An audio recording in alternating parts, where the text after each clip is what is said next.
Welcome back. In previous classes, we have discussed post-fertilization event. The first post-fertilization event is the endosperm. The endosperm, it developed from the primary endosperm nucleus, and the second event is embryo, and that embryo it developed from the zygote. And the third event is seed.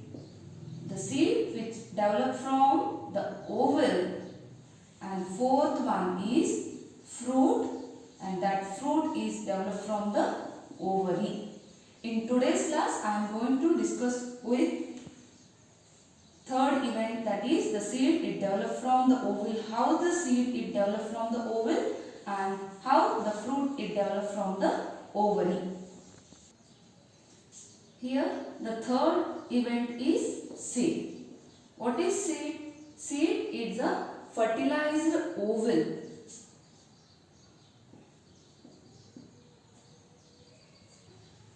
The seed is fertilized ovule is called seed. The fertilized ovule is called seed. Here it is the ovary. The ovary has ovules, and these ovules become seed. Here the seed it form after the fertilization. The seeds are formed after the fertilization. After the fertilization, and the seed it is the final product of the seed. It is the final product of sexual reproduction in flowering plants. The fertilized ovule is called seed, and the seeds which are formed after the fertilization, and the seeds are the final product of sexual reproduction in flowering plants. Next one, the structure of seed. How the seed has its structure? The seed structurally it has the two parts. Structurally it has two parts. The first one is seed coat, and the second one is embryo. Structurally it has the two parts. The first one is seed coat and the second one is embryo. Here the first one is seed coat. Ovule it has two integuments. The ovule it has two integuments, and what are the functions of that integument? They are gives the protection. Integuments, they are gives the protection to the ovule. Here the seed coats they are developed from the integuments. The seed coats they are developed from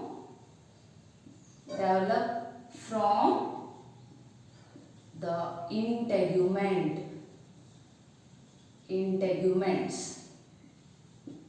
The seed coats which are developed from the integuments, and what is the function of that seed coat? It gives the protection. It gives the protection to the innermost cells. And here the outer integument it form the outer seed coat, and the inner integument it form the inner seed coat. Here the outer integument it become hard seed coat, that is called testa, and the inner integument it form the inner integument, that is called tegmen. These are the two seed coats they are present in the seeds. Here the ovule means the nucellus it covered with integuments. These integuments they do not cover the nucellus completely, but they are leaving a small opening. That opening is called microphylar opening or microphylar end. That pore is called micropore. That pore is called micropore in seed, the micropore remains in the seed, and that pore is called seed pore. That pore is called seed pore, and that seed pore, it helps to entry of oxygen and water. The seed pore, it helps to entry of oxygen and water during the germination of seed. When the seed it becomes germinate, on that time a seed pore is present. By the help of that seed pore, the water and the oxygen is entered into that seed pore, and it helps to germinate the seeds. And the second part is embryo. The embryo, it has again two parts. These are, the first one is cotyledons, and the second part is embryonal axis. The embryo, it has again two parts. Those are cotyledons and embryonal axis. In monocots, the seeds which are having the single cotyledon, and the dicots, they are having the two cotyledons, and these cotyledons,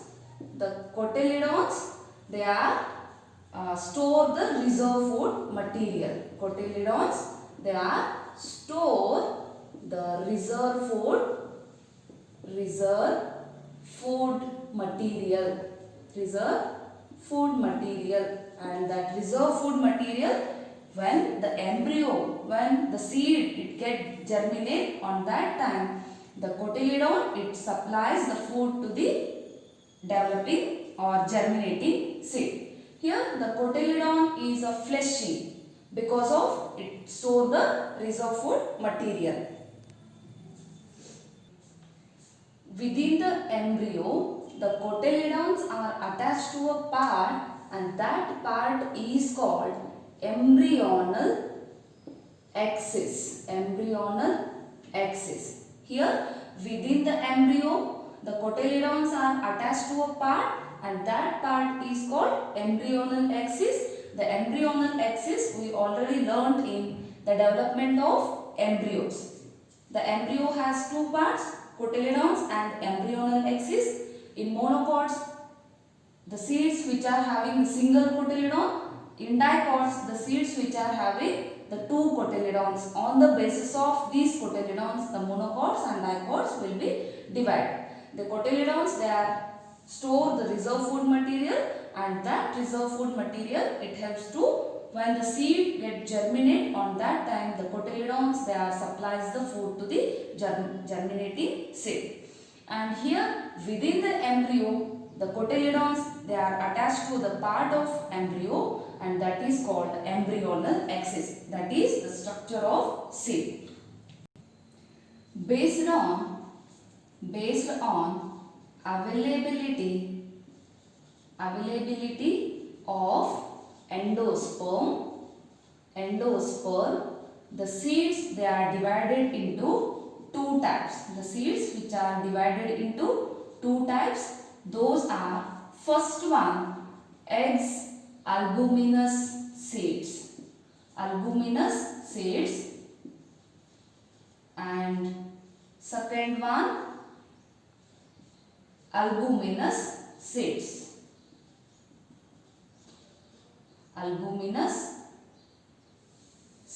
These are the two types of seeds which can be divided on the basis of availability of endosperm. When the time of the maturity of that seed or here, what is the function of endosperm? The endosperm means it is the nutritive tissue. It supplies the food to the developing embryo. Here, at the time of seed maturity, the endosperm is completely consumed. In some seeds, the developing embryo, it consumes all the endosperm and there is no remaining endosperm in that seed. And those seeds are called eggs albuminous seeds.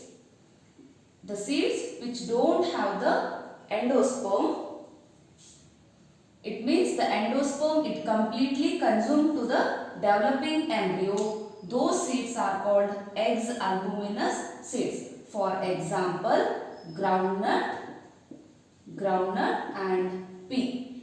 In these seeds, the developing embryo, they are consumed all the part of endosperm and there is no endosperm is present in these seeds.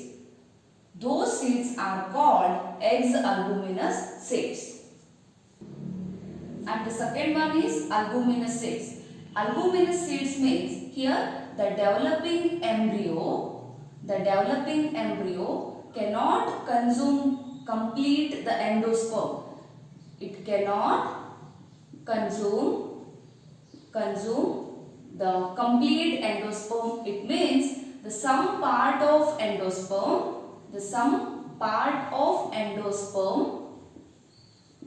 remains in that seed, and those seeds are called albuminous seeds. The embryo which cannot consume all the part of endosperm and there are some part of endosperm it remains in the seed, those seeds are called albuminous seeds. For example, here coconut, maize, these are the example of albuminous seeds. Here the ovule has nucellus and this nucellus it has the parenchymatous tissue and that nucellus it store the reserve food material. When the seed gets development, on that time the nucellus it provides the food to the developing seed. In some seeds the nucellus is present in that seed and those seeds are called perisperm seeds. Some seeds the nucellus remain or persist, means persist, and those seeds are called or that is called perisperm. In some seeds the nucellus may persist, that is called perisperm. Significance of seeds. The first significance is dispersal to new habitat.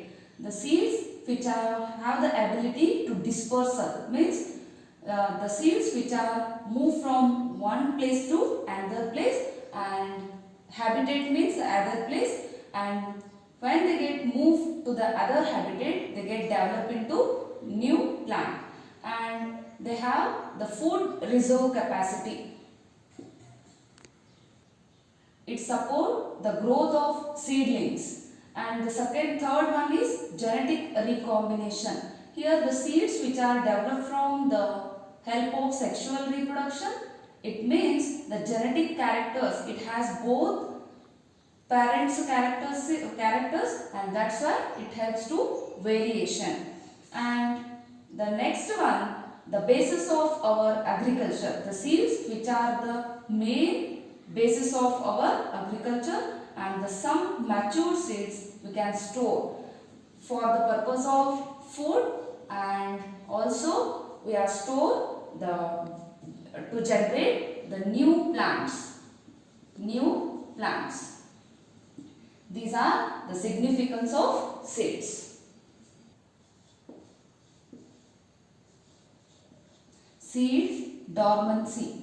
What is seed dormancy and why the seed goes to dormancy? Here the seed become mature. On that time the water content the water content of the seed become low. It has only 10 to 15% of water content. On that time, the seed, its metabolic activity slows down. Its metabolic activity slow down. It means they goes to inactive. They are go to inactive state. That entire process is called seed dormancy. Here the seeds, when they become mature, the water content become low. It means they are having 10 to 15% of water content. Their metabolic activity slows down and they are goes to inactive state. And that entire process is called seed dormancy. When the conditions are favorable, it means when the seed complete inactive state seed, they become or they get the favorable condition means oxygen, water and temperature. They get temperature or water and oxygen. The seed germinate.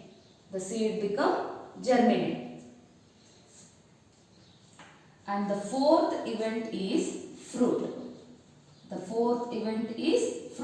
And that fruit, it forms from the ovary. Here the matured ovary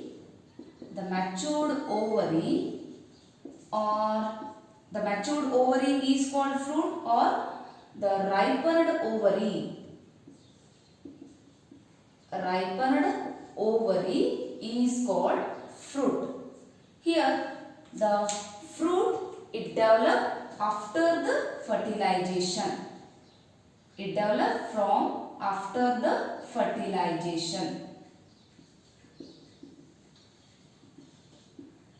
Next, in fruits there are three types. The first one is parthenocarpic fruits.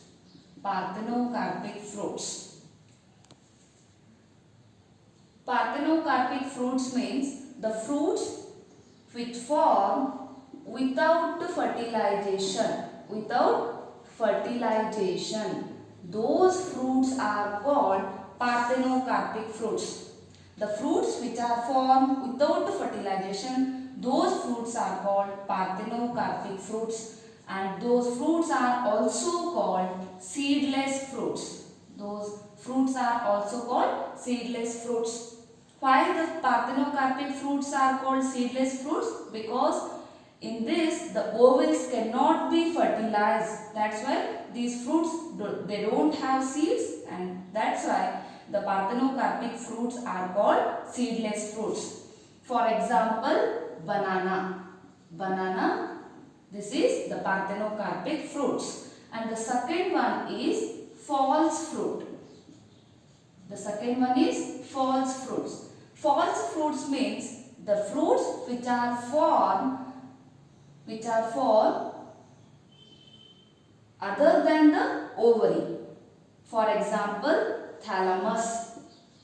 The fruits which are developed from other than the ovary, they develop the other part of the flower. For example, thalamus. For example, here apple and strawberry. These are the false fruits. Actually apple and strawberry, they are developed from the thalamus. And the third one is true fruit. The fruits which are the complete ovary become fruit, those fruits are called true fruits. For example, mango. This is the true fruit. These are the types of fruits. Here the post-fertilization events are completed. The first one is primary endosperm become endosperm. Second one is zygote become embryo. The third, ovule become seed. and the fourth ovary become fruit. These are the 4 events are considered as the post-fertilization events. Here the fruit,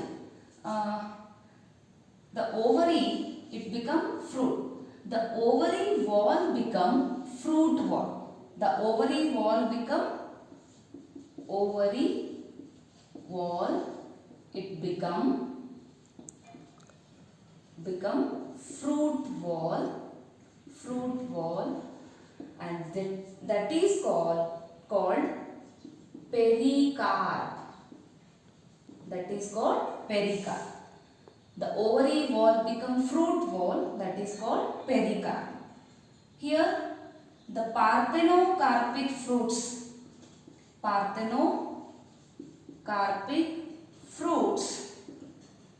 they are induced by the help of growth hormones. Nowadays, the parthenocarpic fruits are developed by the help of parthenocarpic fruits. For example, grapes. The grapes are parthenocarpic fruits and they are induced or they are produced by the help of growth hormones. These grapes, the parthenocarpic fruits, means the parthenocarpic grape, they don't have the seeds. This is about today's class. Thank you.